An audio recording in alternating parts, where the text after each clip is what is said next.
So welcome to the World Disability. This is our monthly meeting with World Disability, Rotary Club of World Disability Advocacy. This is our monthly meeting, and this month being Dyslexia Month, in addition to Cerebral Palsy Month. Today we're featuring dyslexia. We have 3 club members who are involved in the dyslexia issues. And that is Simone, Anita, and Mark, who will be here in a few minutes. And John, I am going to share this. I'm going to make you the co-host, only because here in Colombia in the mountains, my internet is not predictable. So thank you all for coming. We've got an interesting topic today. The 3 speakers that we have on the panel all come to the topic with a different background. And let's start with giving a few minutes to each person to talk about who you are and what is your involvement in dyslexia. And I'm going to go alphabetically with the first names. And that means, Anita, you're the first person to speak. Why don't you give us a little bit about who you are and your involvement with the dyslexia community? Good afternoon, everyone. It's afternoon here, so good afternoon, everyone. I hope we're all doing well. My name is Anita Kevin. I have been a teacher for, this will mark the 15th year. And as a process of being a teacher, I discovered that there were slow learners in my classroom. And also, being that I have had a relative that showed the signs of dyslexia, I kind of started asking questions. Why are there these similarities? She had the same problem. These children are they're also experiencing the same challenges. So is there any correlation? And that's how I stumbled upon the word dyslexia. And because of that, I decided to upskill myself as a teacher to become a dyslexia practitioner.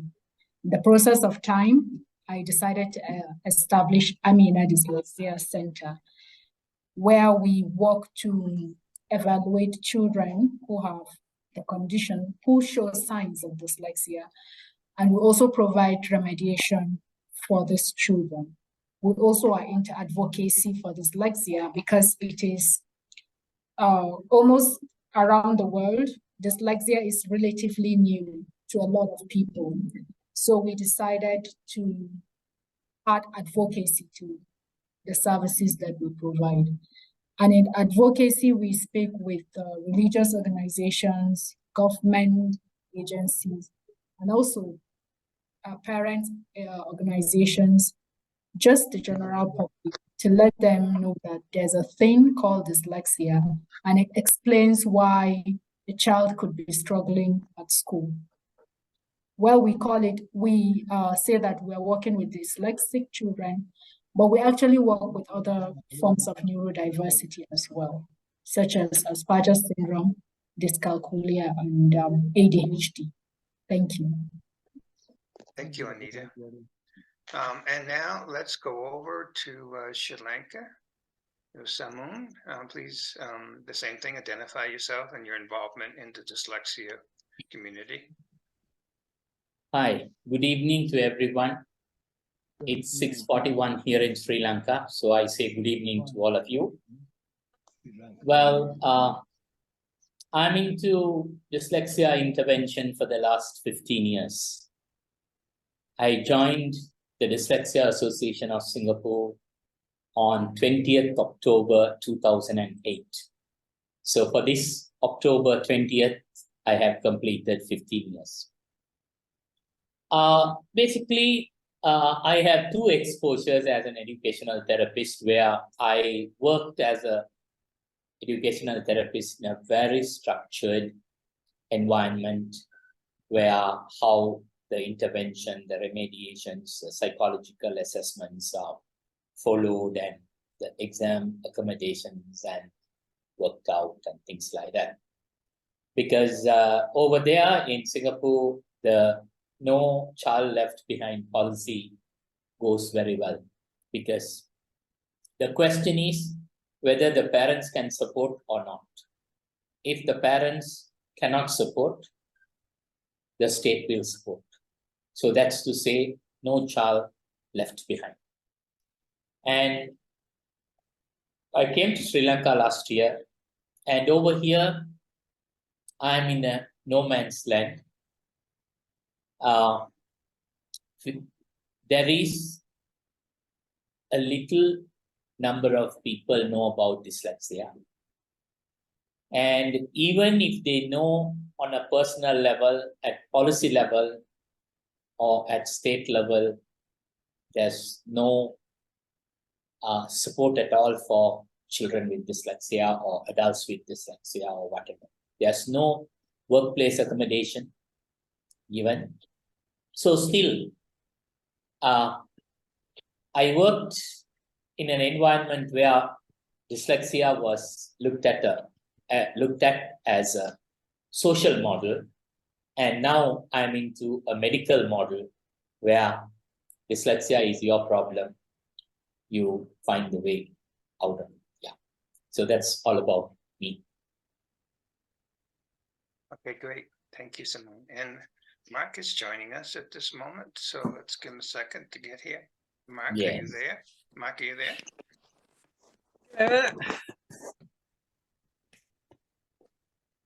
Mr. Mark? Yes, sorry. No problem.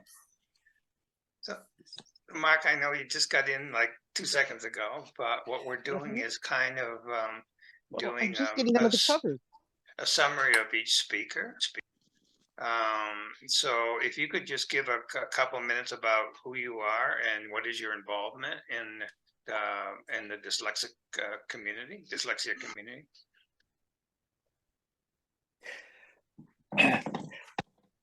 My name is Mark Stoddart. I'm from Scotland in the UK in Britain. I'm personally a dyslexic neurodiverse, and have had quite a lot of struggles throughout my life because of it, especially throughout my schooling and even when I went to work for different, some quite big companies. And I eventually, 30 odd years ago, decided to go, well, if you can call it a business, doing bronze sculptures, and as an artist, a designer, a sculptor, and been doing it around the world.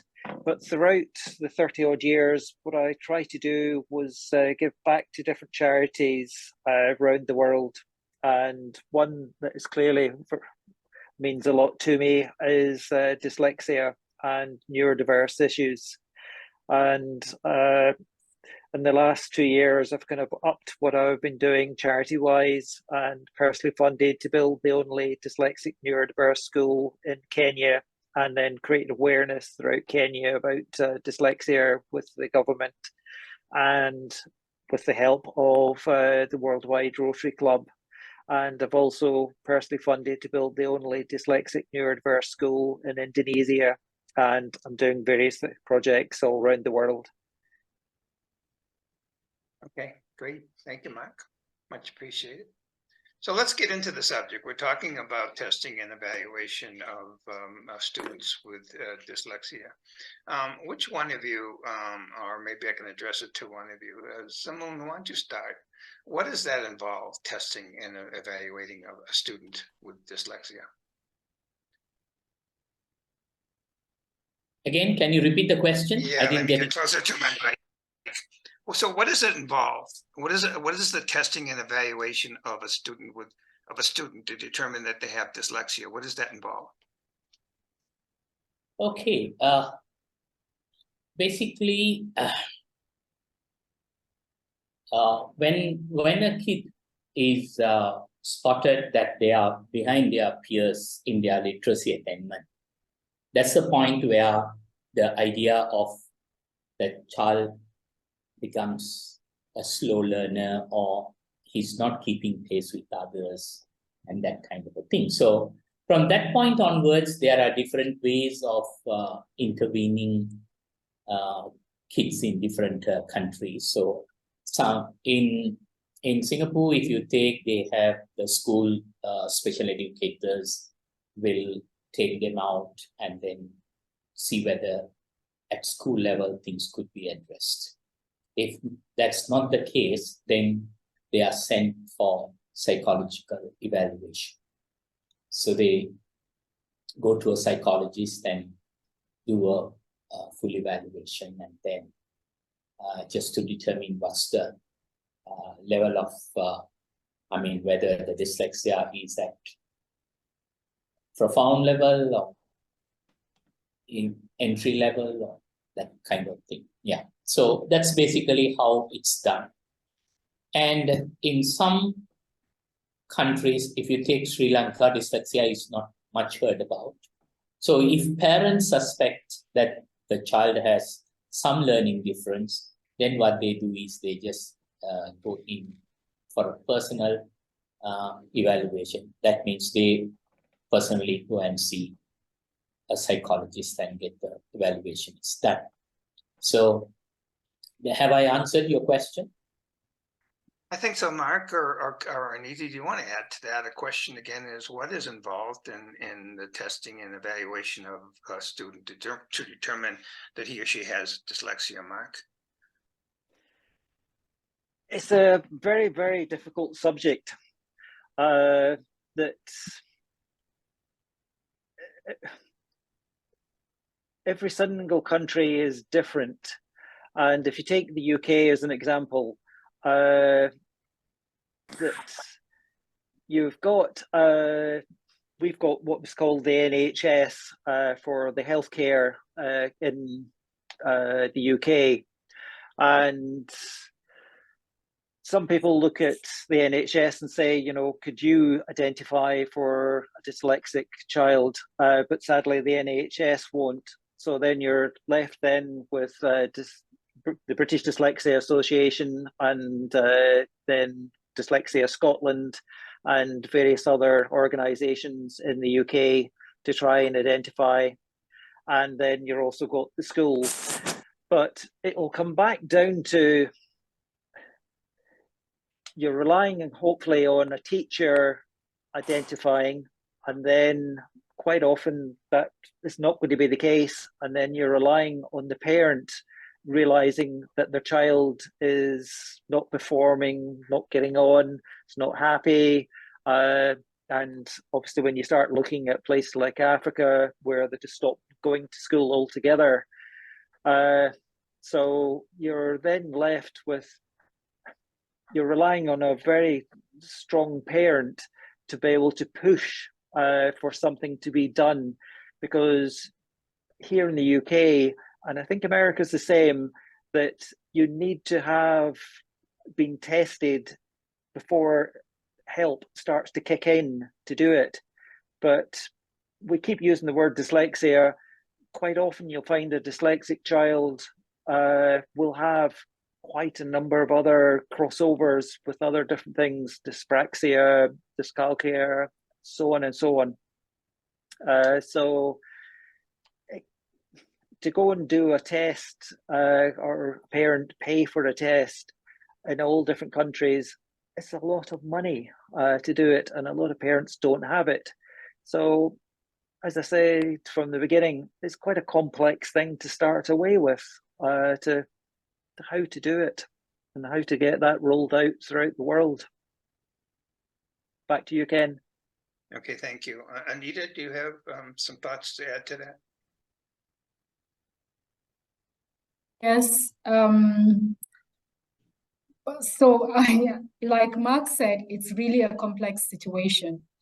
I am more at the point where I am trying for parents to even understand that this is the thing. First of all, are they even aware that there's something called dyslexia? That's one. Two, then accept it, like accept that the child needs this kind of support. Because I also find situations where the child is struggling at school, and rather than seeking help, school and parent would resolve into either beating the child so that they stop being lazy, and sit up to learn or something. So I am at the point where I'm trying to talk about it, put it out for people to actually know that it exists. Then the issue of testing, evaluation, and all of that.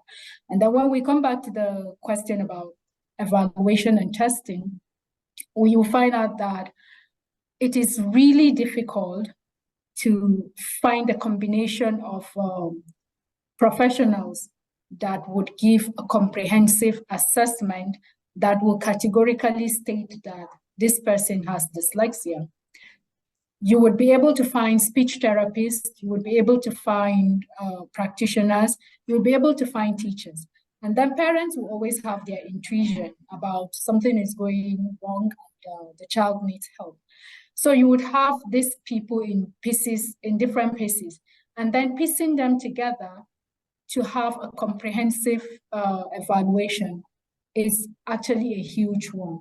So the issue of assessment, for me, is the most difficult part of addressing the challenges that children with dyslexia have. Sorry, I'll be referring to children because I work more with children. So that's where we're at. We're even at the point of advocating and saying it exists. Yeah. So in Nigeria, I'm not, maybe the question is in your area, be in Nigeria and other countries around you. Is it a requirement that the school system test students for dyslexia or other neurological disease challenges? No, it's not a requirement. The only requirement you get if you're enrolling a child into a school is basically, can the child write for certain ages, especially from maybe age 5, age 4, 5. They ask if the child can write and probably give the child a writing assessment. Then if the child can identify alphabets and numbers, and then give that assessment to see whether the child can identify numbers, and nobody does any more assessment. And it could be even some places you go and the next thing you hear is, okay, when is the child starting school? Because they would have enrolled the child without even asking the basic question about, can they write, can they read, can they identify numbers and letters? So that's another situation. Okay. So, Simone, is that the case also in your experience in the Asian countries? Is it a requirement of schools to test? Yeah. Now, basically, there are two models that we could think of. The first one is the state schools, and then the international schools, or rather the private schools. Now, if a child goes with, if the parent goes and tries to admit the child, saying that the child has a learning difference, some schools, yes, they would admit the child with a shadow teacher. To do that, they need a kind of assessment.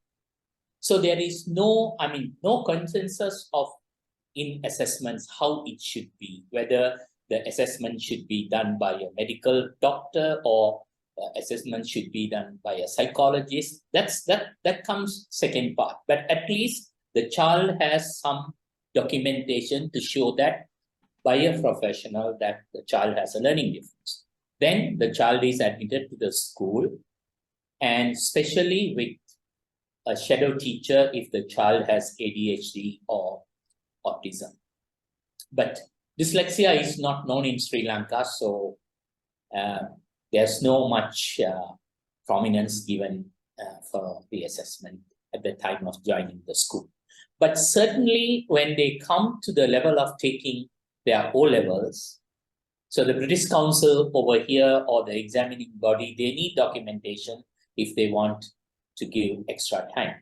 And even in the state schools, there is a mechanism where you could get the extra time done, but documentation is needed.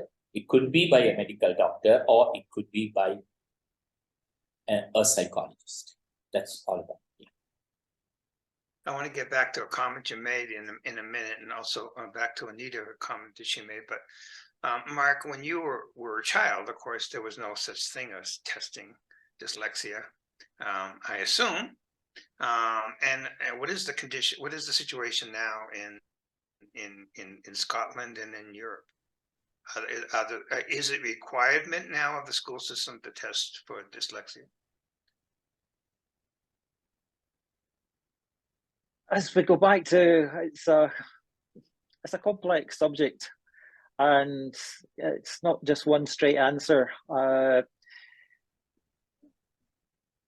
Everybody thinks dyslexia is quite a new thing, and everybody's discussing it, and it is starting to, in different parts of the world, it's totally different, obviously, but it's getting more recognition and more awareness. But dyslexia was found and discovered way back in the 1800s, late 1800s. The last kind of 2 years of, 2.5 years of me going to school, and it was a school down in Sussex in England. And at that time it was called Brickwall, it's now called Fruin College. And I believe it was actually the first dyslexic school in the world, and it's been going for over 100 years. So none of this is new.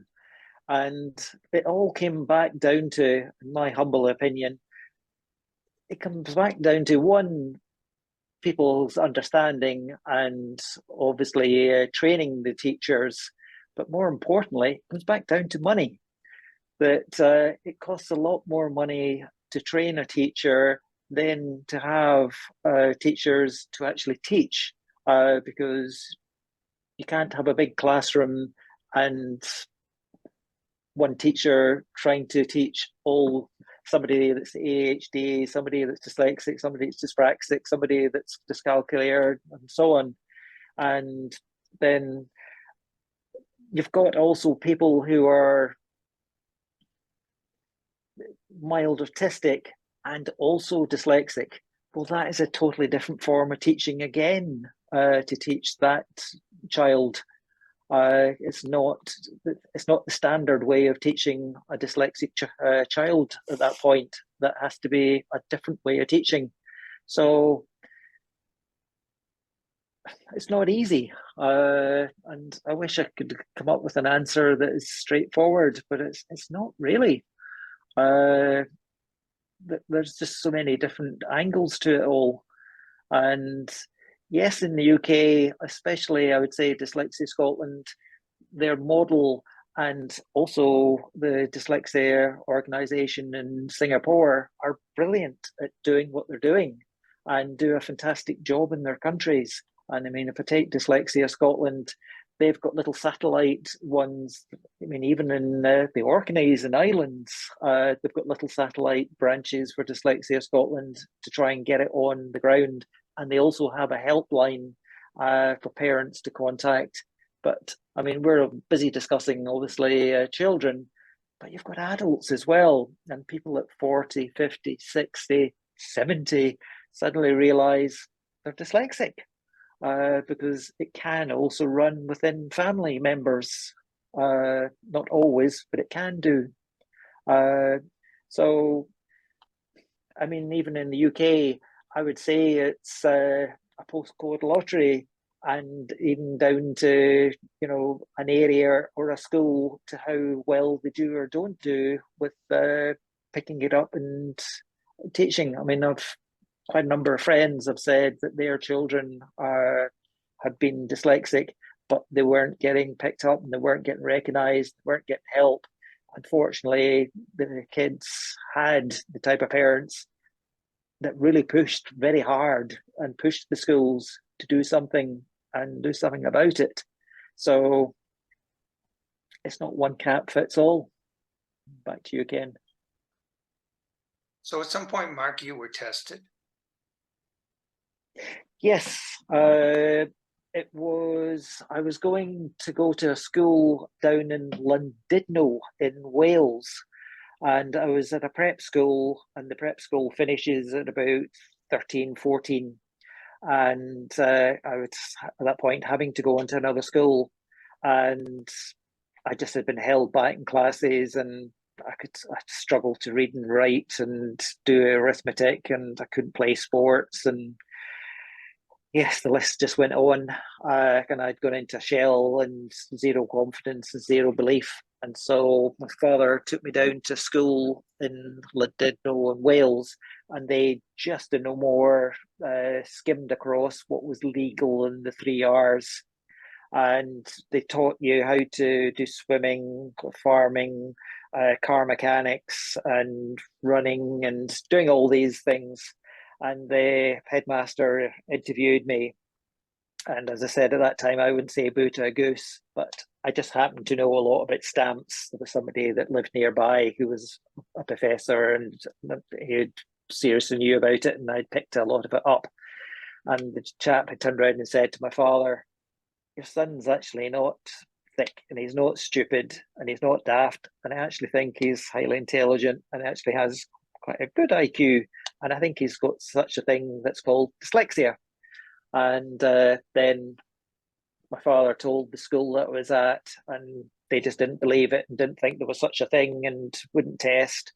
And it was in the summer holidays that my father got a child psychologist through a friend to come in and test me, and says, "No, your son's dyslexic." And at that time, we didn't go on to start working out that I was dyspraxic and all the other things that I was as well. It was just the label dyslexic. And said, "You need to take him away from the school because it's doing him a huge amount of psychological damage, and you need to get him away from there." And yeah, that's where things got complicated. My father took ill, and I ended up being left at home for 2 years and forgotten about. I was supposed to go to school in Edinburgh, and that fell through. And so for over 2 years, I was sitting at home and not getting taught or anything. And I'd lost contact with all my friends and everybody because my father was ill, and my mother just didn't cope with it. And then eventually my father got to school down in Sussex that totally changed my outlook, and I suddenly realised I'm not sick, I'm not stupid, and this is my only opportunity in life, and there's other people that are dyslexic, and I'm not the only one. And on top of that was I'm actually not the worst. There's other people actually more dyslexic than I am, because there's different levels. It's not just one thing. You know, some people can be actually more their coordination, their attention span. Yeah, there's all different forms of it. So there's a question I want to get back to on, particularly on Simone and Anita. Simone, I think you said that they don't even. I'm not sure. I'm gonna mess up your words. That they don't in Sri Lanka. They don't even recognize dyslexia. And Anita, is that the same case in Nigeria, where I think one time you told me they don't even know what it is? Are we dealing with a bigger issue here, that dyslexia is not even understood in the systems here? Yes, there's the issue of not even knowing that it exists. People don't really know, because I've had situations where I will have a workshop and I'm trying to explain dyslexia, and people just give me this look. Are you sure you did not make up that word? Because I've never come across that word. So the issue of knowing about it is there. A lot of people, even school owners, even teachers, have no idea. When we started, a Dyslexia Center in 2018, we did it was just a little survey. We decided to ask teachers.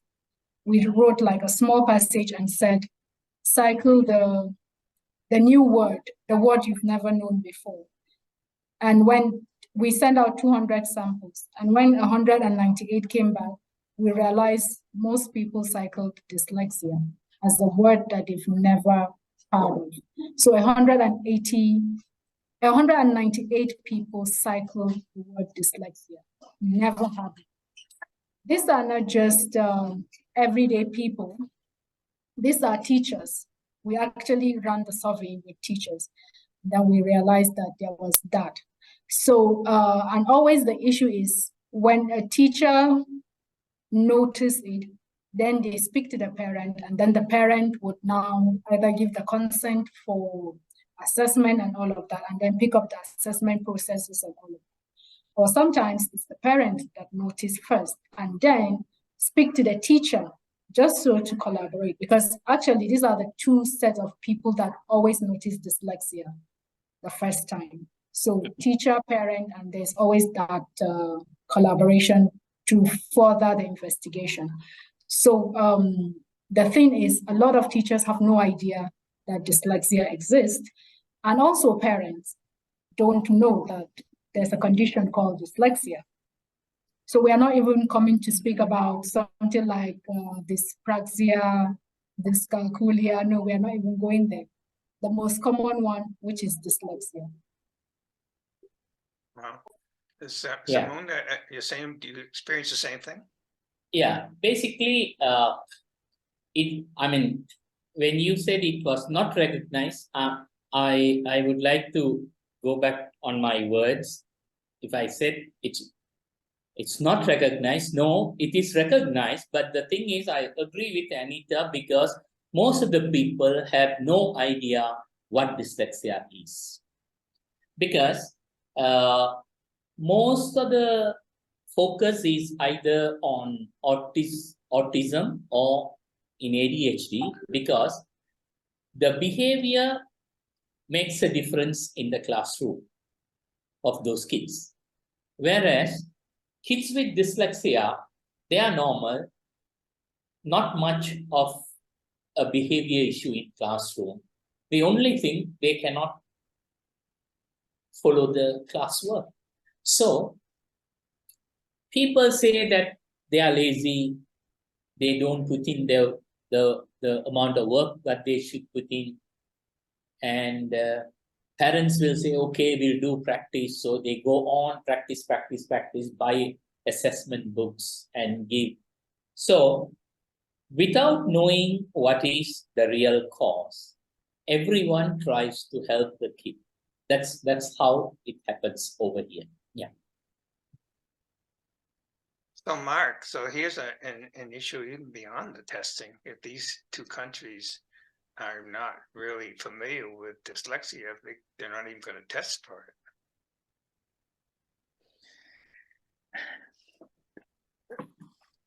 I mean, from different meetings that I've had, and people have been from Nigeria, they're saying, I don't know if it's correct or not, but quite a number of times I've had it said that a lot of children at the age of 12, 14 have stopped going to school in Nigeria, and it is a major issue and a major problem. Whether it's to do with the costings that they have to go to school, whether it's to do with the education system, them failing it, and the education system failing them. And then you've also got maybe they have to go and get a job. But I think you'll probably find a big percentage is to do with dyslexia and other conditions that they've stopped going. But it's the most peculiar thing, if you sit and think about it, who the heck came up with the word dyslexia and dyspraxia and dyscalculia and all these words for a dyslexic person? They're the most difficult words you could possibly come up with to have to remember and to understand and say and pronounce. It's quite, yeah, I find that quite, yeah, peculiar, just that alone. But I mean, we're talking obviously here about schools and children. I mean, in an ideal world, a 4 or 5 year old to have a full-blown test, exactly how their brain works and how their brain pattern works, and to work it out, and then working out a full-blown teaching training program, and yes, inclusive education, and still be part of the school and have classrooms, you know, a few hours out with, and so on, would be the ideal world. But sadly, I think we're a little far off of that at the moment. And here in the UK, what is quite interesting, in the workplace, it has been recognised as dyslexia as a disability. And so at that point, you have legal rights, and companies have to recognise it. I'm not saying they do, but they have to recognise it, and they could be pulled up on it. They don't have it, to my knowledge, they don't have it within schools, but in the workplace as an adult, it has been recognised as a full-blown disability. So, and John, you had a hand up, and I'd like to get back to you in a minute on that, if that's okay. So Mark, you and I were talking about the fact that since it's so expensive to do a really thorough testing and evaluation of dyslexia, that there are systems out there that are not as costly, that can at least give you an indication that you may have a tendencies in that direction. Is that you? And you were saying maybe that it's better to do with that than nothing. Is that what? Am I putting words in your mouth, Mark?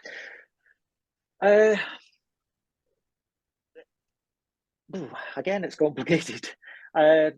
If I could go back to Dyslexia Scotland, and I'm sure there's other dyslexia organisations around the world, if you go onto their website, they will have links to basic tests that you can do. There's some that you pay nothing, and there's some you pay a little bit of money, not a lot, that might be advantageous. And I think if you're a parent and are worried about your child, and you feel they get nothing done at school and nobody's listening, and it's probably because they don't know, then you can at that point go to the school and say, I believe my child is XYZ and has done it. To do, as you say, the full-blown tests here in the UK can be 500, 800 to £1,000. America, you can be from about $2,000 up to about, even can go up to about $7,000 or $8,000, depending what tests you do. That is out of the realms of most people, and especially places like Africa and so on. So we definitely need, one, to try and create awareness, but then you need the infrastructure there as well. What I'm trying to do, along with Nancy and Phyllis, and then hopefully, yes, well, it is happening with the government, that we're starting to try and create awareness, but also you're having hopefully X amount of children who are going through what training the teachers have had and teaching the kids, that they become little mini ambassadors themselves within the country to say, yeah, I can live a happy life and I can actually contribute. And if you look at a dyslexic, neurodiverse person who's been educated and go to work for a company, they just think different, they see things different, and they can add a huge amount to that company. And in turn, that adds a huge amount to the country. And if you look at something like, say, NASA in America, I think it's something like 60 or 70% of people who work for them are dyslexic neurodiverse. And you say, why? It's just because they see things different, they look at things different, and they think outside the box.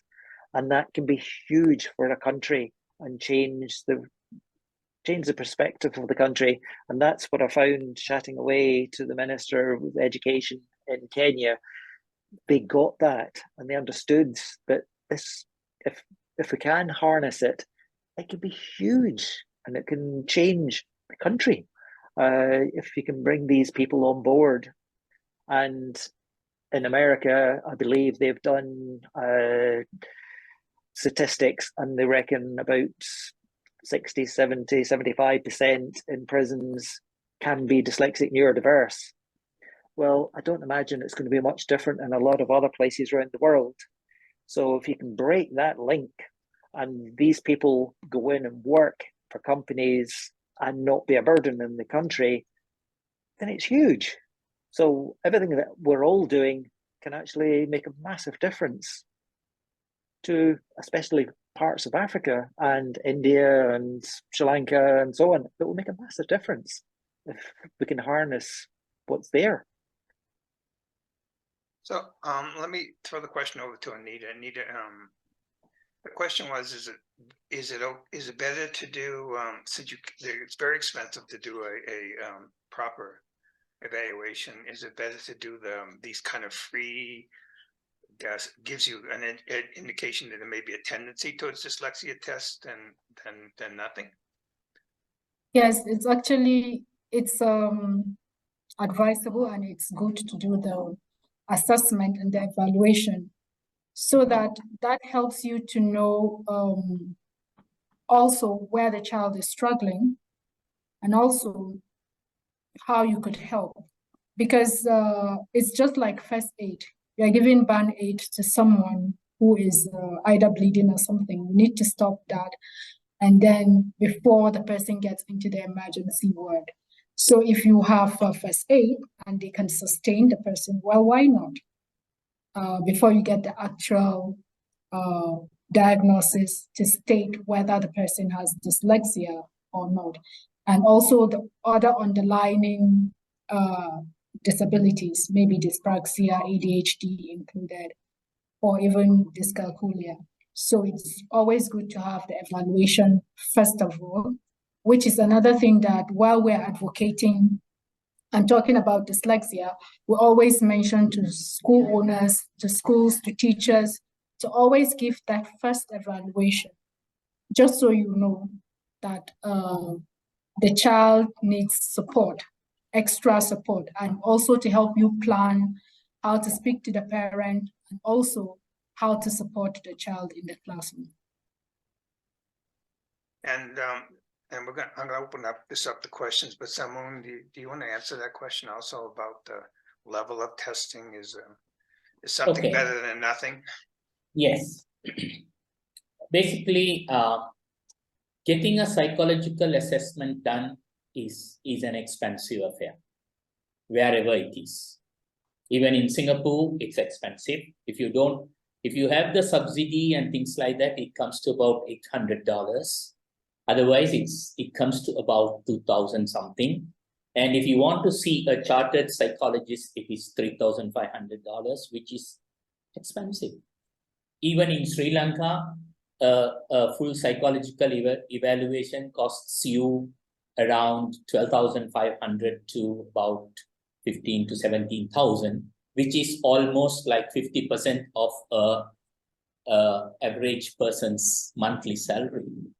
So, and the next point comes in there is that how long this psychological assessment is valid.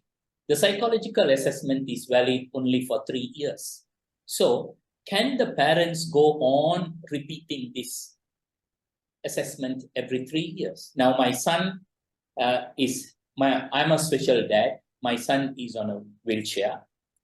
And from his grade 4 up to he went to his university, I did 4 psychological assessments to get his accommodation sorted out. So I have just done a flow chart just for parents to get an idea what they could do. Is basically they could run a screener, and then if there is an indication for dyslexia, well, they could plan the intervention straight away and see whether the child benefits. And at one point in time, closer to the national exams or whatever, or when time permits, when the resources permits for them, they could go for a full psychological assessment. So screeners are, even you have free screeners, and even less than $50, you find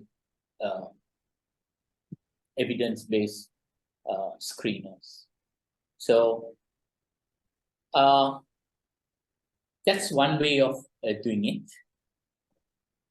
Or I'm more on to the intervention side, or rather the teaching side, where you think of universal design for learning framework in your teaching, incorporate that into your teaching methodology, where you try to present, test, assess everything in more than one way. Children are going to help. So it's a win-win situation. People who could get assessments done, fine, they have a better structured way of doing things. Those who cannot afford the assessments, still they could have a screening done, and then if the school is willing to go in for a multisensory teaching method, certainly that would help. Yeah, so that's how I look at it. Okay, great. Thank you. I'm going to open this up to questions. Anybody has some? I know, John, you had your hand up before. Do you want to ask some questions? It's not a question. It's actually, I've been looking things up and going through my handbooks. You asked a bigger question, Ken. You said, is this a bigger question about recognition across the world of dyslexia? Dyslexia should be recognized in every country which is signed up to the World Health Organization, because it is actually covered under ICD-10 and now ICD-11, which is the International Classification of Diseases. I know in the same way as talk about post-polio as not being a disease, it's a condition. It's just a way of getting it in, but it certainly should be recognized in every country which is a member of the WHO, and the WHO is a UN organization, so therefore it should be there. Mark, just for your information as well, I just looked something else up. Schools are covered under the Equality Act, which certainly covers England and Wales, but I'm not quite sure. I haven't managed to find it yet. I'm not sure whether it covers Scotland yet.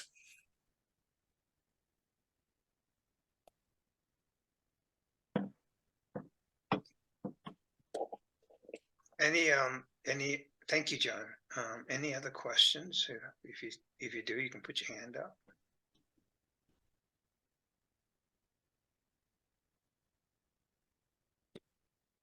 So, Ken, Ken, go ahead.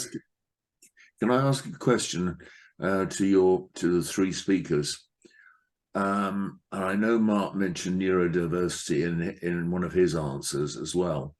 Why is it that it's so much and it is so prominent in the artistic community? You see so many people who are actors, sculptors, painters, and everybody else like that, and who have actually got dyslexia. And it seems, is the prevalence, I know there's the talk in some of the documents about being wired differently. I think you use that as well, Mark, when you talk about NASA. But is there a greater prevalence, and is it something to do with left hemisphere, right hemisphere, brains, or something like that?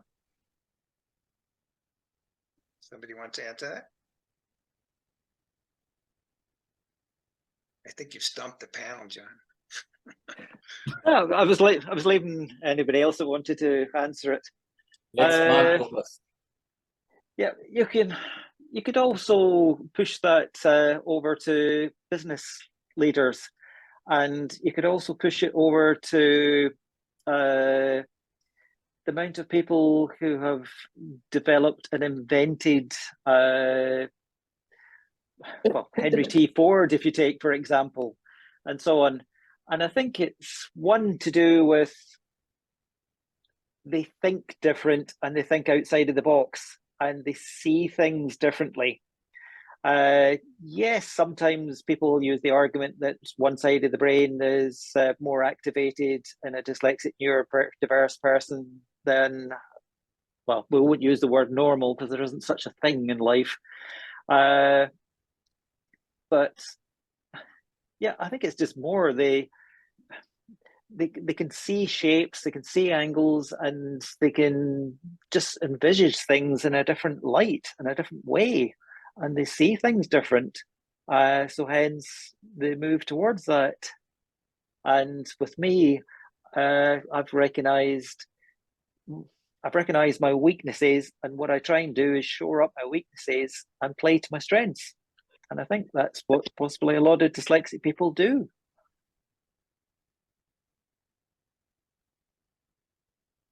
Yeah, Mark. So, I mean, we could talk about this all day. It's a huge subject, and we wanted to just, in this particular session, kind of bring awareness to it, which brings back to, for the three of you, for my final question, is that if I am a parent and we're focusing on children at this session, and I feel that my child has a learning disability, what do I do?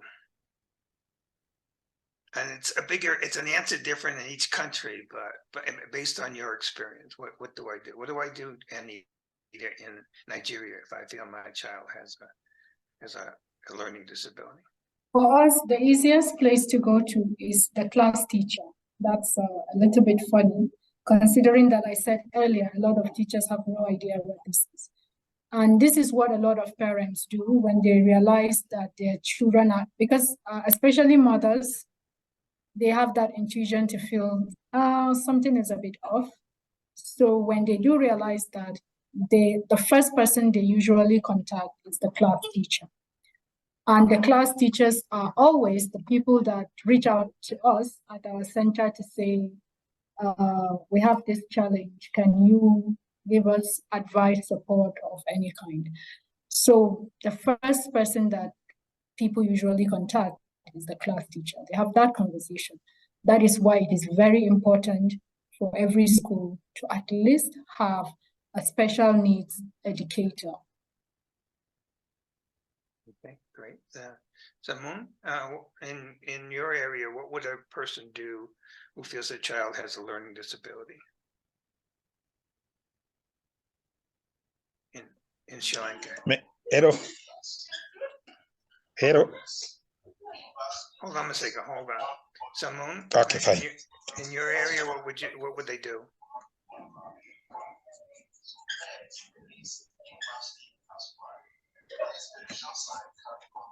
Basically, when a parent gets to know that his or her child has a learning difference, the next phase is just fact-finding, going into various agencies and asking for, okay, my child has this, my child has that, what could be done? And they just go on buying books, buying assessments, and they go on changing teachers and changing doctors, because still in Sri Lanka, any learning difference is looked as a medical model.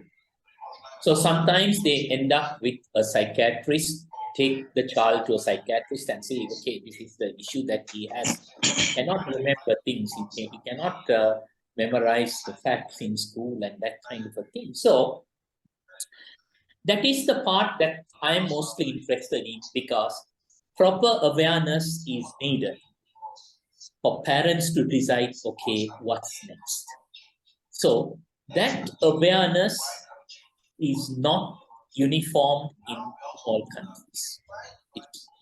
Country to country, the difference is there. So for me, when I meet a parent, okay, my advice to them is, you don't need to panic. Learning difference is a difference. It's not a medical condition or whatever that you need immediate medical intervention, hospitalization, or anything of that sort. So, fine, you have understood that your child has a learning difference and he learns differently. So, you see what you could do, how you could support the child to learn different. So in that course of action, you may come across right people who could give you the help needed. Yeah. Thank you. And Mark, your thoughts on that question, and what does a parent do who suspects maybe the child has a learning disability? Well, here in the UK, in the state schools, they have the head teachers that you would obviously go to and ask, and they do parent, where the parent goes along and speaks to the teachers at points. And most schools also have classroom assistants, and there are people that work for the schools, and they will sit in and help the different children with different conditions and try and help them as well. If you're not getting anywhere or not feel you're getting far enough forward with it and want to learn more, then definitely speak to something like Dyslexia Scotland or the British Dyslexia Association, and there's other organisations here in the UK as well. And you've also got in Ireland, you've got the Irish Dyslexia Association there as well. And with the one in Scotland, they have little branches that meet every other, once or so, month or so, they will meet, and you can go along and discuss it and discuss they'll explain what's what. And you also have a phone helpline that you can phone here in Scotland, and they can put you in touch if you're in a position to get a tutor to help you. But they will definitely put you in the right path and be able to point you in the right direction. I wish the model that's here was replicated around the world, and I think it could make a massive difference. But again, Dyslexia Scotland and the British Dyslexia Association and the Irish Dyslexia Association, they're charities and rely on getting money given to them to support them and help them. And if each country could have something of a similar ilk as that, and if the government would put money towards it, they could actually help their own countries hugely. But maybe that's just an ideal world, and as we know, we don't always live in one. Thank you. Masenga, you had a comment? You're muted, Masenga. Masenga, you're muted. Okay. Yeah, you can hear me now? I can hear you now. Masenga is yes. From Malawi. What I was trying to say is, in Malawi, we are making the paradigm shift from a medical point of view to social model. If a child cannot learn, that is academically, we look at the aptitude, what he or she is able to do. So we concentrate on the note that a learner or a child is able to do. That's why maybe John was talking about, say, some are artists and the like, because the parents tend to concentrate on the positive note that a child is able to do. It's not everyone who can always go maybe to university, go to high school, because of those disabilities like dyscalculia, dyslexia, and the like. So the parent has to understand the problem which the child has, so that you work together to develop the talents that are in those particular children. Otherwise, it's very difficult to force someone to learn where you say you see that the problem is very paramount. But we want someone to be a positive member of the society. That's why we look at aptitudes which are in an individual, and concentrate on that one to improve that talent. That is what I wanted to say. That's great. Very good. Does anybody else have any comment before we close the meeting? I don't know. And it would be interesting to hear the school system in Kenya, but Anne's, I'm not sure she's there or not. Thank you all. It's been a very interesting conversation. Like I said, it could go on all day. I got some concerns about the fact that dyslexia is not even being recognized in some countries. So that's somewhere a start with this whole thing, but much appreciated. And anybody wants to reach any of these three people, you can write to Rotary World WDA at gmail.com, and I'll get them in touch with you if you want to touch upon it. We have people watching also on Facebook, so there may be some people there that have some questions. Thank you all. That we're once again Thank the you. Rotary Club of World Disability Advocacy. And I'm going to officially close down this meeting.